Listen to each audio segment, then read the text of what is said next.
फुलपरास विधानसभा क्षेत्र विकास से कोसों दूर है। यहाँ सभी क्षेत्रों में काफी विकास करना है और वो कार्य कांग्रेस करेगी। ये बातें कांग्रेस के विधानसभा पर्यवेक्षक सह प्रदेश कांग्रेस कमेटी तेलंगाना के महासचिव सरफराज अली खान ने मंगलवार को मधेपुर में कही। उन्होंने कहा कि यहाँ की शिक्षा व्यवस्था तेलंगाना की अपेक्षा थर्ड क्लास है।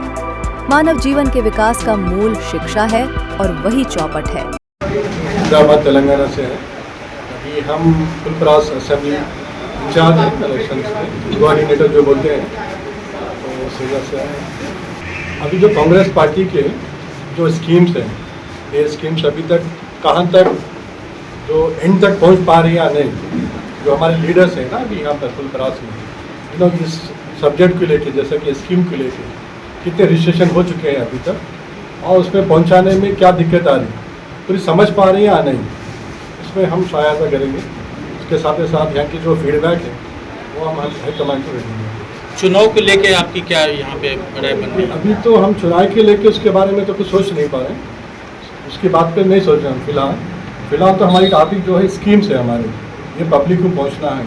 ये स्कीम में फ़ायदामंद है नहीं है, पब्लिक समझ पा रही नहीं पा रही, रजिस्ट्रेशन में क्या दिक्कत है, बस उसी टॉपिक पे हमारा चल रहा है। फुलपरास विधानसभा क्षेत्र में ये पहली बैठक है आपकी?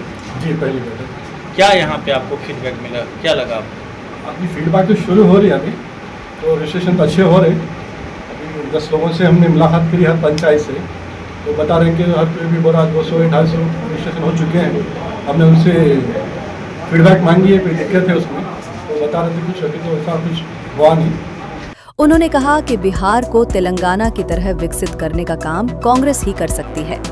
उन्होंने कांग्रेस के प्रदेश प्रतिनिधि सह फुलपरास विधानसभा क्षेत्र से पार्टी के भावी प्रत्याशी स्थानीय निवासी ज्योति झा के आवासीय कार्यालय में क्षेत्र के सैकड़ों लोगों से फीडबैक लेने के बाद प्रेस वार्ता में कहा, कांग्रेस की नीतियों को जन जन तक पहुंचाने के कार्यों का पर्यवेक्षण किया गया, जिसमें मां बहन योजना के तहत क्षेत्र में हजारों निबंधन किए गए हैं और कार्य तेजी से किया जा रहा है। कांग्रेस के विचारधारा से आम लोग प्रभावित हुए हैं। उन्होंने कहा कि फुलपरास विधानसभा क्षेत्र से कांग्रेस अगर अपना प्रत्याशी उतारेगी तो उसके लिए भी सर्वे किया जा रहा है। अभी तक के सर्वे में अधिकांश वोटर ज्योति झा के समर्थन में आगे आए हैं। विधानसभा क्षेत्र के मधेपुर प्रखंड के लोगों का कहना है कि इंडी गठबंधन में अगर फुलपरास सीट कांग्रेस के खाते में आती है तो ज्योति झा को ही प्रत्याशी बनाया जाए। ज्योति झा आम जनों की सेवा के लिए सदैव तत्पर रहा करते हैं। मौके पर बेनीपट्टी विधानसभा क्षेत्र के पर्यवेक्षक सोहेल उद्दीन, ज्योति झा सहित अन्य लोग थे।